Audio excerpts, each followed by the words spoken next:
There's a spirit at Bryan Health, a passion that says we can make it better, stronger, to raise our kids, to build our future, to move forward together. It's time for another Bryan Health podcast. Here's Melanie Cole.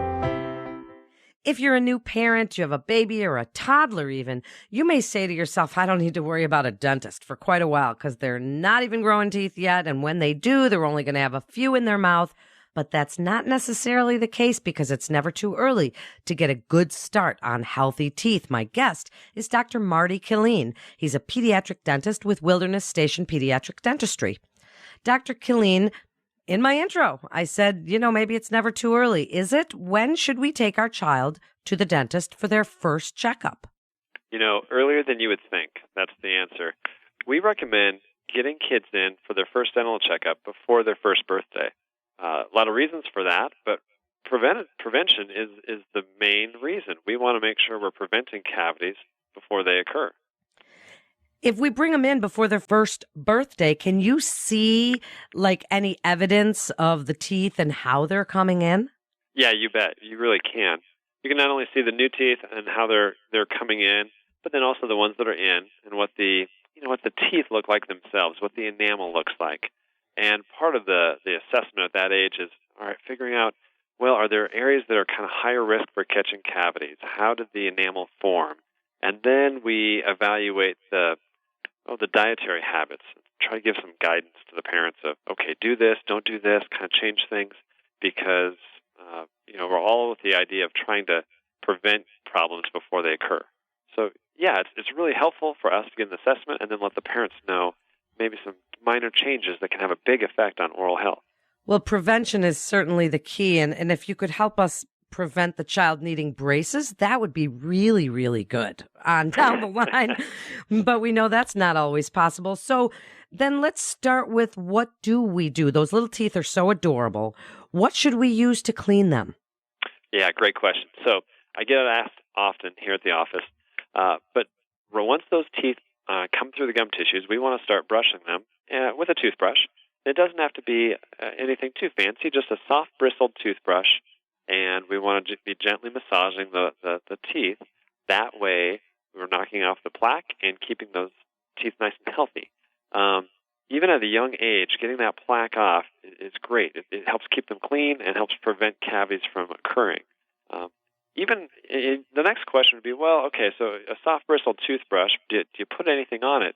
And here's the answer to that. Yes, we do want to be using a fluoride toothpaste, but here's the kicker, in the right amount. So on an infant, somebody that's not able to spit the toothpaste out, we want just a tiny smear of fluoride toothpaste. It's really a small amount. The amount of a grain of rice. I've got a little daughter at home, and so as I brush her teeth, she's not old enough to be able to spit it out. So I use a tiny smear, and I see a few little bubbles in her mouth, but it's by no means a big mouthful of toothpaste. It's a tiny bit. But that right there has been shown to help prevent decay and reduce the effects of too much fluoride toothpaste. Do you care if the toothpaste is berry fruity flavored or something along those lines? Oh, man, great question. I don't care, but your child will care. And so I often, my daughter will taste the toothpaste if I try to use some of mine on her, and she says, oh, Dad, it's too spicy. It's too spicy. So flavor matters to the kids. Honestly, from my standpoint, from the dental health standpoint, as long as it's got the appropriate amount of fluoride in that toothpaste, I'm content. But I think your child will want some sort of tutti fruity flavor instead of the minty. I often hear kids say it tastes too spicy. Well, I remember when I switched my kids over when they were getting to be a little older than toddlers, and I said enough with the fruity flavored stuff, just kind of get used to that. And it does work when you do that. Now, there are some things that kids do when they're of a certain age for stress and anxiety, and one of them is thumb sucking. And we used to hear way back in the day, oh, you're going to, make your teeth out of line and out of whack. Is that true or is that a myth? Oh, unfortunately, it is true. And, it's a good way to cement in the need for orthodontics, for braces down the road if we were to keep those habits up. A parent doesn't think about this, but that thumb or a pacifier goes in and it does push on structures in the mouth. And whether it's the teeth or the bone structures, it moves them. And so kind of timely intervention is really important on that. We want to, say a pacifier, we want to try to get that out of the equation relatively early on. Usually around 12 months, 18 months of age, we're encouraging parents to be done with that pacifier. It's not doing any good, and it's going to be molding the upper arch and change the shape of the palate. Kind of along the same lines, that thumb, when it goes in for a thumb sucker, or we'll say finger sucker too, because we see a lot of finger suckers, if it stays in there long enough, it can mold that upper arch, it can change the shape. So we do recommend by age 3 to have that thumb habit or finger habit addressed and work actively to curb that habit. So how often are we supposed to be bringing our little kiddos in to see you? Great question. Typically, we like to see kids every 6 months. Now, on some of these kids where we do identify some real high-risk areas and we're trying to prevent cavities, we'll even see them more often than that just to keep an eye on things. But on average, every 6 months, we want to get kids in, not only to look at their teeth, but then also to get them comfortable with the environment and make sure that we're having great dental experiences when they come to their dental home. So before we talk about diet, because this is a big thing I really want to discuss with you, but what is the difference between a pediatric dentist and a family dentist, and how is a parent to choose? Yeah, great question. With general dentists, they go through dental school, and then they're out in the real world, and they're seeing an older population, they're seeing middle-aged folks, and they're seeing kids. They're seeing a little bit of everybody. But similar to a pediatrician, a pediatric dentist goes on for special training just to treat kids. And there's some nuances there. We specialize not only in treating and seeing real young kids and unique problems, but I think in general, a pediatric dentist has a real good mindset of prevention. And that's what we're about, trying to get in there early, prevent problems.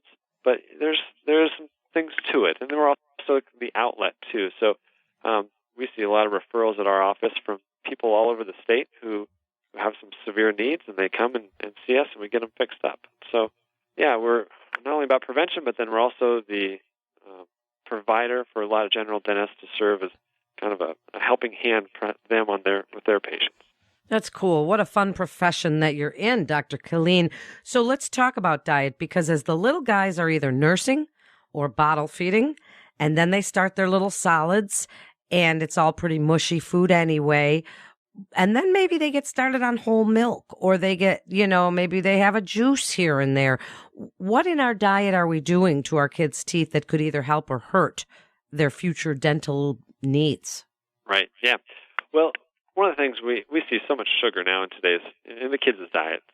And so that's what we're going to focus on, are sugary beverages. Anymore, I really recommend to my parents, my patients, not to drink juice. I think the current guidelines is 4 ounces of juice a day for a child, but gosh, even on that, I'd even say less than that. 0 is best with me. If I give my little 3-year-old a little glass of juice, boy, she'll drink a half a cup and then want more before you know it. So juice has a lot of sugar, and so we try to stay away from things that have a high sugar content, such as pop and juice, even chocolate milk. Chocolate milk sounds like it's healthy, but it's got a lot of sugar. So the things I do like are white milk, or a substitute of that during meal times, and then in between, water is going to be best. I think if you were to look at everyone in our country, I feel like everybody could drink a little more water.